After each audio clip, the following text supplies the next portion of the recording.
Hello students, welcome to our channel. और हम आज शुरू करने वाले हैं एनसीईआरटी का chapter number 1 maths rational number. ठीक है। सो स्टूडेंट्स, हम बात करते हैं कि रेशनल नंबर होते क्या हैं। रेशनल नंबर क्या होते हैं? देखो बच्चों, रेशनल नंबर उसे कहते हैं जो p बाई क्यू के फॉर्म में हो। p बाई क्यू का क्या मतलब है कि एक फ्रैक्शन, ठीक है, फ्रैक्शन के फॉर्म में हो जहाँ पे, अच्छा फ्रैक्शन होता कैसे है आप सब जानते हो। फ्रैक्शन में न्यूमरेटर होता है और डेनोमिनेटर होता है, ठीक है, डेनोमिनेटर होता है। तो मैंने क्या लिखा, p बाई क्यू। अब ये p का क्या मतलब है? p का मतलब वो कोई भी नंबर हो सकता है, ठीक है, वो कोई भी नंबर हो सकता है। कोई भी नंबर का क्या मतलब है कि 0 1 2 3 dot dot dot dot dot dot का मतलब इनफाइनाइट, क्योंकि मैथ्स में नंबर तो इनफाइनाइट है तो हम पूरा नंबर तो लिख नहीं सकते, तो हमने डॉट लगा दिया। अब -1 -2 -3 डॉट डॉट डॉट। तो इससे आपको कुछ याद आया? ये नंबर तो कहीं देखा हुआ है नंबर लाइन पे, और इन्हें कहते क्या हैं? इन्हें कहते हैं इंटीजर्स, ठीक है। तो p बाई क्यू के फॉर्म का हो जहाँ p कोई भी इंटीजर हो सकता है, यानी कि 1 से लेके पॉजिटिव इंटीजर जितने भी हैं वो भी हो सकता है, नेगेटिव इंटीजर भी हो सकता है और 0 भी हो सकता है, ठीक है। q भी इंटीजर हो सकता है, लेकिन q is not is equal to 0। q 0 नहीं हो सकता। p, देखो बच्चों कंफ्यूज मत होना, p कोई भी नंबर हो सकता है, 0 भी हो सकता है, 1 2 3 4 इनफाइनाइट, -1 -2 -3 माइनस इनफाइनाइट। p की वैल्यू कुछ भी हो सकती है और q की वैल्यू 0 छोड़ के बाकी सब कुछ हो सकती है, नेगेटिव हो सकती है, पॉजिटिव हो सकती है, बस 0 नहीं हो सकती। इसी को हम क्या बोलते हैं? इसी को हम बोलते हैं रेशनल नंबर। अब एग्जाम्पल के तौर पे अगर मैंने ले लिया 1/2, तो 1/2 p बाई क्यू के फॉर्म में है। q की वैल्यू 0 नहीं है, 2 है, और p की वैल्यू 1 है। जैसे कि -3/4 -5/2 4/6, बहुत सारे नंबर हैं, ठीक है बच्चों। तो ये होते हैं रेशनल नंबर। तो अब आप लोग को समझ में आ गया होगा। तो कहोगे सर समझ में तो आ गया, लेकिन कॉपी में डिफिनेशन कैसे लिखेंगे? तो देखो बच्चों, मैथ में ना, मैथ्स की जो लैंग्वेज है वो कोई मतलब इतनी टफ नहीं है, इंग्लिश ग्रामर नहीं है ये, आप इसे आराम से लिख सकते हो। देखिए जो अभी हमने समझा है, हम इसी को कैसे कन्वर्ट करते हैं अपनी लैंग्वेज में। हमने क्या है कि रेशनल नंबर क्या होते हैं, ठीक है। तो अगर मैं ऐसे लिखूं, ए नंबर यानी कि एक नंबर, हमने क्या पढ़ा अभी कि वो नंबर या जो नंबर p बाई क्यू के फॉर्म में होता हो। तो इसको इंग्लिश में कैसे लिखेंगे? ए number which is in the form of p upon q। यही तो भी हमने समझा, ए number which is in the form of p by q। और हमने इसके साथ दो कंडीशन सीखी, जहां पे q की वैल्यू 0 नहीं हो सकती। तो हम कैसे लिखेंगे? Where q is not is equal to 0। And second condition क्या थी? p and q are both integers। अरे यही तो समझाया था कि p कोई भी नंबर हो सकता है, -1 -2 -3 इनफाइनाइट, 1 2 3 4 5 इनफाइनाइट। p तो 0 भी हो सकता है, लेकिन q 0 नहीं हो सकता, और वो बात हमने पहले बता दी। तो अगर q 0 नहीं होगा और अगर हम बोलें q आर इंटीजर, तो इसका मतलब 0 को छोड़ के बाकी सारी वैल्यू, ठीक है। एग्जाम्पल के तौर पे हम क्या लिख देंगे? -1/2 3/4 एक्सेट्रा, ठीक है स्टूडेंट्स। तो आप इसको नोट करेंगे और फिर हम आगे क्या पढ़ेंगे? हम आगे पढ़ेंगे प्रॉपर्टीज़, ठीक है स्टूडेंट्स। तो वीडियो को आप पॉज करिए और इसे नोट कर लीजिए।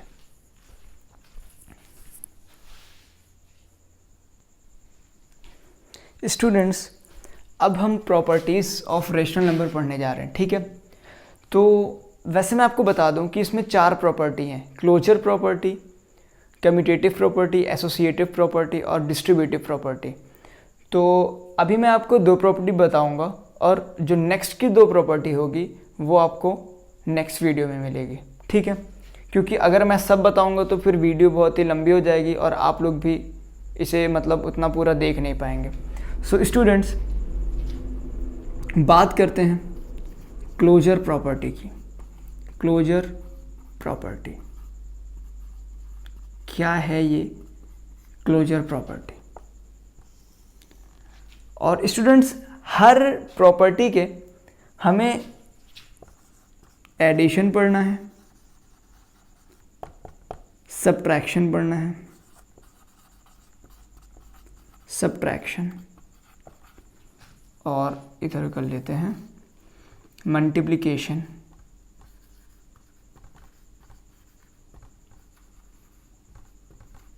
और डिवीज़न। यानी कि हर प्रॉपर्टी के हमें 4 पार्ट पढ़ने हैं, ठीक है। तो समझेंगे स्टूडेंट्स एकदम अच्छे से कि अगर मान लेते हैं, क्योंकि देखिए हमें रेशनल नंबर के बारे में पढ़ना है, तो इसका मतलब क्या है कि जो भी नंबर होगा हमें फ्रैक्शन के फॉर्म में होगा, p बाई क्यू के फॉर्म में होगा, ठीक है। p बाई क्यू के फॉर्म में होगा। तो एक काम करते हैं, हम कोई नंबर ही ले लेते हैं। मान लेते हैं कि कोई रेशनल नंबर है 2/3, ठीक है। अब एडिशन में हम क्या करेंगे? ऐड करेंगे। तो 2/3 में अगर हम ऐड करते हैं 4/6, तो हम ऐड कैसे करेंगे? जाहिर सी बात है, हम पहले क्या लेंगे? एलसीएम लेंगे, और 3 और 6 के एलसीएम 6 हो जाएगा, ठीक है। और यहाँ पे 3 2 ज़ा 6, 2 2 ज़ा 4 प्लस 4, 4 प्लस 4 8/6। सिंपलेस्ट फॉर्म में करेंगे 4/3, ठीक है। एक और मैं आपको इसमें एग्जांपल करके दिखाता हूँ। मान लीजिए हम लेते हैं 4/5 प्लस -6/10। अब यहाँ पे क्या होगा? ये पहले सबसे तो बन जाएगा 4/5 प्लस इंटू माइनस -6/10, और 5 10 का एलसीएम हो जाएगा 10। फिर उसके बाद 5 2 ज़ा 10, 2 4 ज़ा 8 -6, और यहाँ पे कितना हो जाएगा? 2/5 यानी कि 2/10 यानी कि 1/5। तो आपको ये दोनों रिजल्ट से क्या पता चला? अगर हम थोड़ा सा ध्यान दें तो हम यहाँ पे देखेंगे कि हमने एक रेशनल नंबर ये था, एक रेशनल नंबर ये था। जब हमने दो रेशनल नंबर को आपस में ऐड किया तो जो हमारा आंसर आया वो भी एक रेशनल नंबर था। आप यहाँ पे देख सकते हैं, ये भी रेशनल नंबर है 2/3, 4/6 भी रेशनल नंबर है। हमने दोनों को ऐड करा, आंसर हमारा 4/3 आया, जो कि एक रेशनल नंबर है, ठीक है। तो यही थी रेशनल नंबर की क्लोजर प्रॉपर्टी। यानी कि ये प्रॉपर्टी क्या कहती है? ये प्रॉपर्टी सिंपल कहती है कि जब हम दो रेशनल नंबर को ऐड करते हैं तो हमारा जो आंसर है वो हमेशा रेशनल नंबर होता है, ठीक है। इसी तरीके से हम सब्ट्रैक्शन को भी प्रूफ करते हैं। मान लीजिए हम यही नंबर लेते हैं 2/3 माइनस, अब यहाँ पे सब्ट्रैक्शन कर रहा है तो माइनस हो जाएगा 2/3 माइनस 4/6। कैसे सॉल्व होगा? सेम उसी तरीके से 3 और 6 का एलसीएम 6, और यहाँ पे 4 minus 4 is equal to 0/6 is equal to 0। तो क्या ये रेशनल नंबर है? अब कहोगे सर 0 कहाँ रेशनल नंबर है? नहीं, 0 भी रेशनल नंबर है। क्यों? अब कहोगे सर आपने तो बताया था कि p/q के फॉर्म में होता है, और 0 तो यहाँ पे p/q के फॉर्म में नहीं है। नहीं है, पर हो सकता है। कैसे हो सकता है? क्या हम इस 0 को 0/1 नहीं लिख सकते? अगर हम 0/1 लिख सकते हैं, अच्छा 0/1 क्यों लिख सकते हैं? क्योंकि अगर हम 1 को 0 से डिवाइड करेंगे तो 1 0 ज़ा 0, आंसर तो 0 ही आएगा।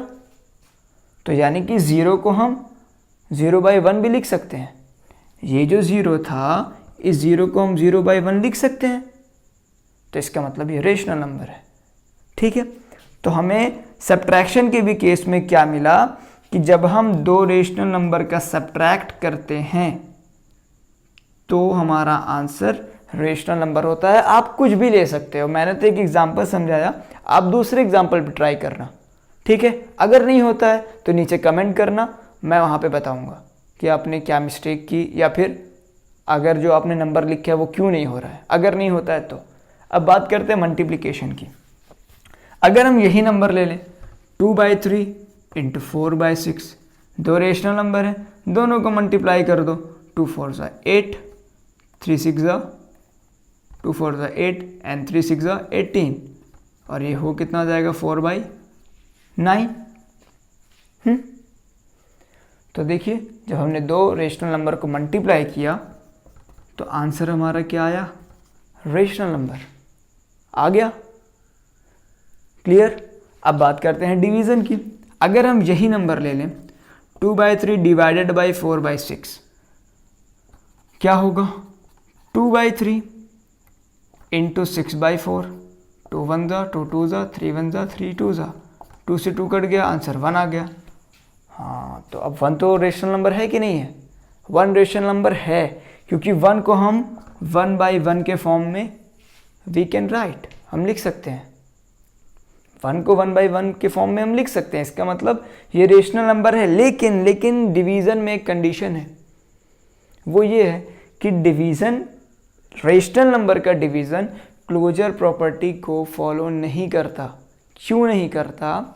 अगर हम यहाँ पे कोई रेशनल नंबर मान लीजिए 2/3 लेते हैं और इसको अगर हम 0 से डिवाइड करेंगे, अगर हम 0 से डिवाइड करेंगे तो कैसे डिवाइड होगा? 0/1, 2/3 इंटू 1/1/0, 2 इंटू 1 2 हो जाएगा, 3 इंटू 0 0 हो जाएगा। और मैंने क्या बताया था कि रेशनल नंबर के डेनोमिनेटर में 0 हो ही नहीं सकता, क्योंकि अगर ये 0 हो गया तो इसकी जो वैल्यू हो जाएगी वो हो जाएगी नॉट डिफाइंड।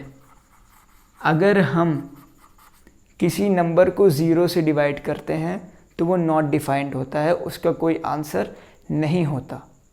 ठीक है, तो ये रूल डिवीज़न के केस में नहीं होता। अब देखो बच्चों, कन्फ्यूज मत होना, सब्ट्रैक्शन में 0 आया था, लेकिन वो 0 p की वैल्यू थी, q की वैल्यू नहीं थी। ठीक है, तो p की वैल्यू 0 हो सकती है, बट q की वैल्यू 0 नहीं हो सकती। तो ये आपकी थी क्लोजर प्रॉपर्टी।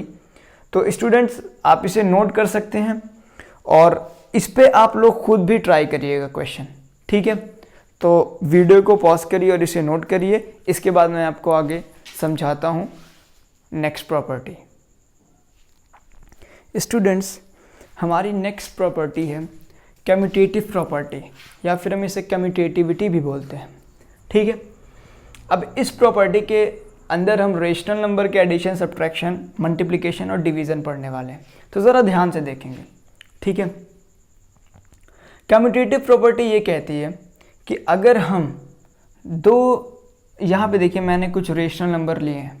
ठीक है, तो कम्यूटेटिव प्रॉपर्टी कहती है, कम्यूटेटिव प्रॉपर्टी ये कहती है एडिशन, कि अगर हम कोई दो रेशनल नंबर को ऐड करते हैं, तो पहले ऐड करके देखते हैं। हमारे पास यहाँ पे क्या है, -2/3 + 5/7। अगर हम इन्हें ऐड कर दें तो 7 3 एलसीएम 21, और ये 3 7 द 7 2 -14 + 15, आंसर कितना आएगा 1/21। ठीक है, तो हमने पहले क्या किया, हमने देखिए a की, यहाँ पे -2/3 है वो a है, हमने पहले a + b किया, है ना। a की वैल्यू -2/3, b की वैल्यू 5/7, हमने पहले a + b किया, तो हमारा आंसर क्या आया 1/21। अब हम b + a करके देखेंगे, b + a करके देखेंगे। तो b क्या है 5/7 प्लस a हमारा कितना है, a हमारा है -2/3। तो अगर हम ये करके देखें तो 5/7 प्लस इंटू माइनस हो जाएगा ये -2/3। तो 7 3 कैल्शियम 21 और 7 3 ज़ा 3 5 ज़ा 15 माइनस 3 7 ज़ा 7 2 ज़ा 14, 15 माइनस 14 1/21। तो हमें यहाँ से क्या पता चला? हमें यहाँ से ये पता चला कि जब हमने a प्लस बी किया, a और b ये दोनों क्या है? ये दोनों रेशनल नंबर है, क्योंकि देखिए मैंने a यहाँ पे क्या लिया है -2/3 और b 5/7, ठीक है। तो हमें ये पता चला कि जब हमने a प्लस बी किया और फिर जब b प्लस a किया तो दोनों की जो वैल्यू है वो दोनों क्या है? इक्वल है। तो यहाँ से हमें क्या पता चलता है कि कम्यूटेटिव प्रॉपर्टी में एक रेशनल नंबर, अगर कोई दो रेशनल नंबर है उसको हम ऐड करते हैं या फिर उनकी हम प्लेसेस को बदल दें तो वैल्यू चेंज नहीं होती है, ठीक है, वो इक्वल होते हैं। अब इसी तरीके से अगर हम बात करें सब्ट्रैक्शन की, तो पहले हम क्या करेंगे? a माइनस बी करेंगे, ठीक है, और फिर हम क्या करेंगे? b माइनस ए करेंगे। a माइनस बी में 2/3 माइनस 5/4 और b में 5/4 माइनस 2/3। तो ये ज़रा आप ट्राई करिएगा घर पे, ठीक है, आप इसको ट्राई करिएगा और फिर कमेंट में बताइएगा कि इसका आंसर क्या आता है, ठीक है। हम बात कर लेते हैं मल्टीप्लिकेशन की। मल्टीप्लिकेशन में क्या होगा? जाहिर सी बात है a इंटू बी होगा। a इंटू बी करेंगे तो -7 इंटू 3 इंटू 6/5 कितना हो जाएगा? 3 1 ज़ा 3 2 ज़ा 7 2 ज़ा 14 और क्योंकि माइनस है तो -14/5, ठीक है। अब हम क्या कर लेंगे? b इंटू ए करेंगे। b इंटू ए करेंगे तो कितना हो जाएगा? 6/5 इंटू -7/3 3 1 ज़ा 3 2 ज़ा -14/5। तो यहाँ पर भी हमें क्या पता चला कि a into B is equal to b into A, यानी कि दो रेशनल नंबर को हम चाहे सीधा मल्टीप्लाई करें या जगह को चेंज कर दें तो वैल्यू बदलती नहीं है, ठीक है। अब अगर हम डिवीज़न की बात करें तो यानी कि a डिवाइडेड बाई b, तो इसको कैसे करेंगे? -5/4, यहाँ पे देखिए मैंने डिवीज़न की वैल्यू लिखी है, a और b की वैल्यू लिखी है। -5/4 डिवाइडेड बाई 3/7 होगा क्या कि -5/4 इंटू 7/3 7 5 ज़ा 7 इंटू -5 -35 4 इंटू 3 12। फिर हम करेंगे b divided by a, b की वैल्यू कितनी है? 3/7 डिवाइडेड बाई -5/4 होगा क्या? 3/7 इंटू -4/5 4 3 ज़ा -12 और 7 5 ज़ा 35। तो देखिए वैल्यू बराबर नहीं है, यानी कि ये जो डिवीज़न है is not is equal to b divided by a। यहाँ से हमें ये कंक्लूजन मिला, ठीक है। तो ये वाला आप लोग के लिए वर्क है, ये आप करिएगा, घर पे ट्राई करिएगा और आंसर फिर बताइएगा। और इस प्रॉपर्टी को नोट कर लीजिए। अब मैं साइड हो जाता हूँ, आप लोग पॉज करके नोट कर लीजिए। एंड आई होप कि आपको इस लेक्चर में जो भी मैंने दो प्रॉपर्टी बताई और रेशनल नंबर के बारे में बताई आपको समझ में आया होगा।